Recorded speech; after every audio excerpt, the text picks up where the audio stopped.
These are corrupt people. These are people that shouldn't be allowed to do the things they do. And they're using this as weaponization against a political opponent who's up a lot in the polls and always will be, because I'm competing with a man who can't put two sentences together. Donald Trump might have had strong words for this civil fraud trial. It had a hefty penalty for him. A fine and a ban on personally running a business in New York for 3 years. The judge gave his sons Donald Jr. and Eric Trump each a 2-year ban.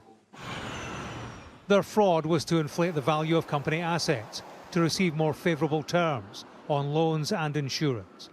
Trump Tower, where he famously descended the stairs to declare his presidential run, was one building involved. Here's Donald Trump with the Japanese Prime Minister in its apartment. He said it was 33,000 square feet. In fact, it was a third of the size. Donald Trump falsely, knowingly, inflated his net worth by billions of dollars to unjustly enrich himself, his family, and to cheat the system. Donald Trump may have authored the art of the deal, but he perfected the art of the steal. The art of the steal. It was a witch hunt. That was actually a sham placed by the Biden administration, try to defame our president. Try to defame, President Trump, trying to get his money and trying to take his money from him. I don't know how anybody could go through what he has gone through and still be so upbeat about. That'll be our theme. Thank God for truckers. Well, the truckers in New York, where he was sued this time, have decided, well, we're with Trump, so we're not bringing any goods to New York anymore. Stuff you guys. They work hard. They work long. Nobody works harder, actually. I know a lot about trucking. I know a lot about truckers, and I know plenty of truckers. They're great people. This is getting wild because Texas is still trucking illegal aliens into New York like it's a thriving business. The truckers are like, well, we're not bringing goods anymore. So you've got no goods coming in via these truckers, and you've got piles of illegal immigrants just still like, hey, you guys vote Dem here. You love this kind of thing. You're a sanctuary city. On you go then. More migrants for you. It's creating the most volatile situation right under our nose. New York was already a loser state. I would never invest in New York now, and I'm not the only person saying that. New York has become a legal banana republic. Why should I do business here when there are so many more business-friendly states that I could do business? In Florida, in Texas, for example. We've seen Elon Musk make that historic move. So I think people are looking at New York and saying, unless you do something to change the vibe here, to turn this environment around, not for me. It's a sad thing. It's a sad day for New York. They really do. Look, I love this city and I love this state. Well, some of President Trump's supporters are pushing back against what they see as an unfair justice system, threatening a boycott that could have a major impact on the country's largest city. Some truck drivers say they're planning on refusing shipments to and from New York City. Some of these truckers saying, you know what, we're not going into New York because of what happened to Donald Trump. If I'm just anybody living in New York and I see that headline, and you hear what that woman said off the top of the show, should they be concerned? Dre, what could this boycott do to prices, not just in New York, but for all of us across the country? Well, certainly if truck drivers were to boycott New York City, the impact has the potential to be very damaging and very quickly. We're talking about supermarkets, big box stores, and other businesses that rely heavily on trucking. They would feel the pinch, and so would their customers. About 90% of communities here in New York City rely heavily on trucking to move their goods. This morning, we're on the Jersey side of the George Washington Bridge, and every day you can see hundreds, if not thousands, of trucks crossing the bridge from Jersey into the city. Meanwhile, one man is now telling truck drivers not to come to New York City after former President Trump was hit with that massive multi-million-dollar fine last week. Hey folks, your old pal Chicago Ray. I've been on the radio talking to drivers for about the last hour 15 minutes, and I'm talking to at least 10 drivers going the other way. I'm heading down from Southern Wisconsin, and they're going to start refusing loads in New York City starting on Monday. All right? I got about 3 drivers that I drive with. They already vibered the boss and told them they ain't going to New York City. So, I don't know how far across the country this is, or how many truckers are going to start denying loads to going to New York City. But I'll tell you what, you fuck around and find out. Okay? We're tired of you motherfucking leftists fucking with Trump. Okay? You know, motherfuckers are starting to get tired of this shit. And you know, our bosses ain't gonna care if we deny the loads. We'll just go somewhere else. Alright? You know how fucking hard it is to get into New York City with one of these motherfuckers? Man, fuck that. Alright?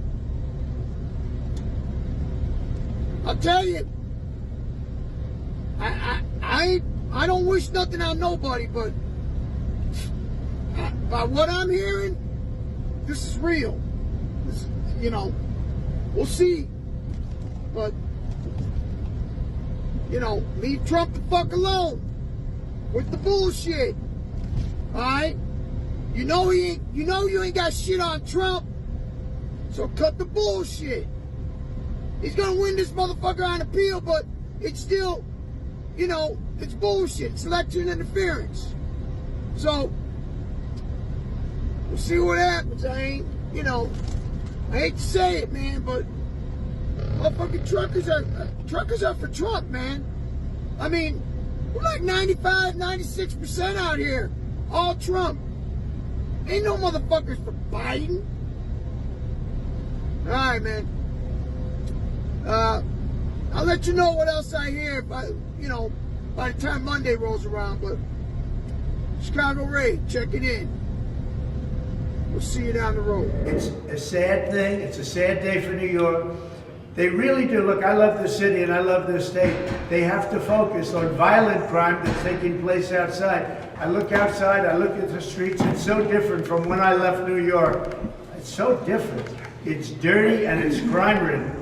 And today you walk down the street and you get mugged or you get shot. You have a new form of crime now. You have migrant crime. Migrants are trying to beat up our police officers. They're trying to do things that we've never seen before, actually.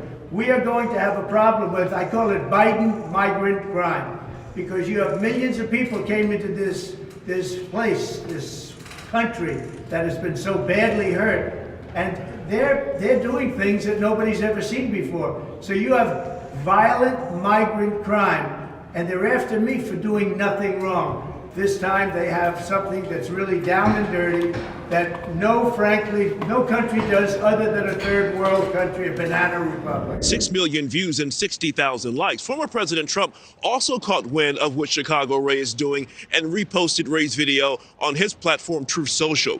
But it's hard to ascertain exactly how many drivers are answering his call and what kind of impact it may have. It's not an organized effort, and the drivers expressing support for Chicago Ray, they're scattered all across the country. We did reach out to the Teamsters Union, the union representing many truck drivers, but did not get a response. We also contacted and tried to call at least the National Supermarket Association, which is based here in New York City, but did not get a response. Meanwhile, Chicago Ray says he and other truckers are irate over Judge Arthur Engoron's fining former President Trump more than $355 million for fraud. Ray, like the former president, believes it's a form of election interference. Meanwhile, we talked to one driver who says she's joining the movement to boycott New York City, and she says if things go as planned, the city could pay a big price.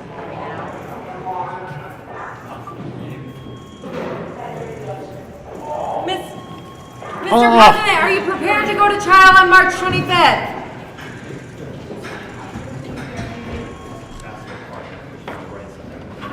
So thank you very much. Everything that I've heard and read, even from legal scholars, said there is absolutely no case here. It's not a crime. This is not a crime. And when you look at what's going on outside of the streets, where violent crime is at an all-time high, I I think it's it's a great double standard. The other thing, this case could have been brought 3 years ago. There is no case. They decided not to bring it. The district attorney Bragg didn't want to bring it. He said he doesn't want to bring this case. But it's not a crime. We're here for something that is not a crime. Nobody's ever seen anything like it. What it is election interference. It's being run by Joe Biden's White House. His top person was placed here in order to make sure everything goes right. This is a terrible time for our country. This is a real dark period for our country. His top person, Colangelo and some others, have been placed into the DA's office to make sure they do a good job of election interference. There's never been anything like this in the history of our country. With all of this being said, I look outside, I look at the streets, it's so different from when I left New York. It's so different. It's dirty and it's crime-ridden. And today you walk down the street and you get mugged or you get shot, and they're doing this where literally legal experts, legal scholars said they don't understand it. There's no crime. And there was no crime here at all. This is just a way of hurting me in the election because I'm leading by a lot. We're leading by numbers that nobody's ever seen before. And they figured this is their way of cheating this time. Last time they had a different way. This time they have something that's really down and dirty that frankly, no country does other than a third world country, a banana republic. So we're going to do our process. They want to rush it because they want to get it desperately before the election. And if it goes before the election, that's what they want to do. They don't care. After the election, they wouldn't have brought this except for the fact, no way, except for the fact I'm running for president and doing well.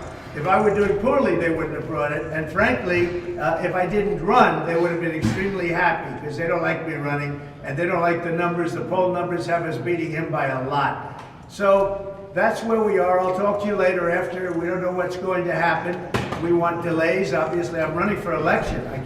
How can you run for election to be sitting in a courthouse in Manhattan all day long? I'm supposed to be in South Carolina right now where other people are and where, again, this is where I should be. I shouldn't be in a courthouse for something that virtually every legal scholar says they don't understand it, there's no crime. Even if he was guilty of something, there's no crime. So I will say that enjoy it. It's a sad thing. It's a sad day for New York. They really do. Look, I love the city and I love the state. They have to focus on violent crime that's taking place outside. You have a new form of crime now. You have migrant crime. Migrants are trying to beat up our police officers. They're trying to do things that we've never seen before, actually. We are going to have a problem with, I call it Biden migrant crime, because you have millions of people came into this place, this country that has been so badly hurt, and they're doing things that nobody's ever seen before. So you have violent migrant crime, and they're after me for doing nothing wrong. You know, I paid almost $300 million in taxes over the period of time. $300 million. And they say, oh, let's get Trump out. You have people that, everything is politics in this city, including decisions and judges and everything else. It has to straighten out, and they have to focus on violent crime, not made-up crime. Thank you very much. We'll see you later.